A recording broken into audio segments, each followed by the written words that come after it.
بلکہ شام کی پہلی جنگ ہوئی ہے عمرو بن عاص رضی اللہ تعالیٰ عنہ کے ساتھ 8000 کا لشکر تھا. صدیقی دور میں پہلی جنگ ہوئی ہے. 1,00,000 رومیوں کا لشکر اور یہ صحابہ 8000. اور رومیوں کا حملہ اچانک تھا, صحابہ سنبھلنے نہیں پائے اور گھیرے میں آ گئے. 1,00,000 نے 8000 کو گھیرے میں لے لیا. جب کوئی لشکر گھیرے میں آ جاتا ہے تو اس کی ہلاکت 100% ہو جاتی. گھیرے میں جب کوئی لشکر آ جائے اس کے بچنے کی کوئی شکل نہیں ہے. 8000 کو 1,00,000 نے گھیرے میں لیا تو اس میں ایک صحابی ہیں بہت بڑے, ان کا نام ہے واثلہ بن اسقع رضی اللہ عنہ.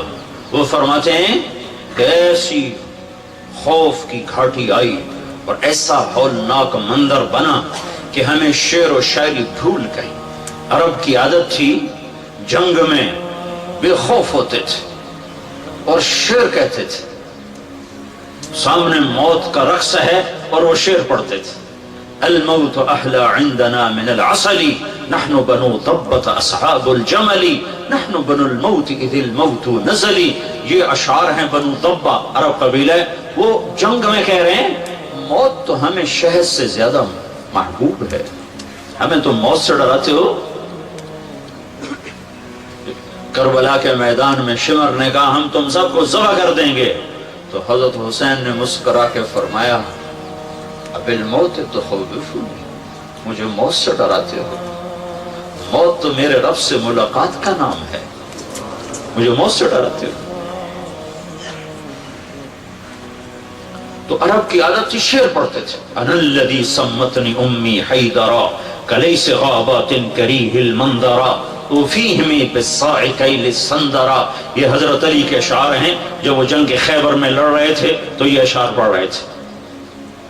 یا حبذا الجنت واقترابها طیبۃ وبارد شرابها والروم روم قد دنا عذابها علی الا قیتها ضرابها. یہ حضرت جعفر بن ابی طالب کے اشعار ہیں جو وہ جنگ موتا میں لڑ رہے تھے اور شہید ہوئے ہیں. اقسمت یا نفس لتنزلن کارہتن او لتتابعن. یہ عبداللہ بن رواحہ کے اشعار ہیں جنگ موتا میں جب وہ شہید ہو رہے تھے. یعنی بے خوف ہوتے تھے. لیکن ایسا خوف طاری ہوا کہ حضرت واصلہ فرماتے ہیں ہمیں شعر و شاعری بھول گئی اور تمام 8000 کی زبان پر ایک لفظ آیا, یا رب محمد انصر امت, اے رب محمد امت محمد کی مدد فرما. جب راضی تھا تو 2 بول ہی کافی تھے. 30 لاکھ آدمی بیت اللہ کا پردہ پکڑ کے روتے ہیں 29 کی رات کو. امام کعبہ 1 گھنٹہ دعا کرا, رو رو رو ہلکان ہوتا ہے. پیچھے 30 لاکھ آدمی آمین کہتے ہوئے رو رو ہلکان. آسمان کے دروازے نہیں کھل رہے, آسمان کے دروازے نہیں کھل رہے. اللہ کو تو ایک پکارے تو عرش میں ہلچل ہو جاتی, آسمان کے دروازے کھڑکھڑانے لگتے.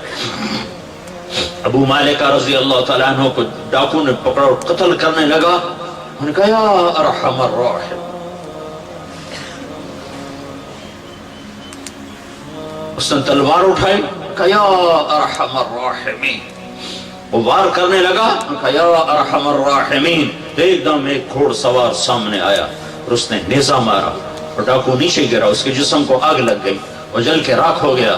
تو ابو مالک نے پوچھا کون ہو؟ کہ میں 4تھے آسمان کا فرشتہ ہوں. جب تم نے پہلی دفعہ کہا یا ارحم الراحم تو 7 آسمان کے فرشتے پہ دروازے بجنے لگے, کھڑکھڑانے لگے, سارے دروازے کھڑکھڑانے لگے. کسی شناسا کی آواز ہے, ساری رات ننگے ناچ دیکھے نسل, تاجر سود پہ ہوں, اولاد ماں باپ کی نافرمان ہوں, راتوں کو شراب و زنا ہو, بازاروں میں تجارت کے نام پر جوا اور سود اور سٹا ہو, حکومت کے نام پر فرعونیت ہو اور افسر شاہی کے نام پر خیانت اور بددیانتی ہو. کہاں سے اللہ کو منائے؟ تو جب تم نے دوسری دفعہ کہا یا ارحم الراحمین، تو اللہ تعالیٰ نے فرمایا کون ہے میرے بندے کی مدد کو تیار؟ تو میں نے کہا یا اللہ میں تیار ہوں۔ جب تم نے تیسری دفعہ کہا یا ارحم الراحمین تو میں تیرے سامنے تھا۔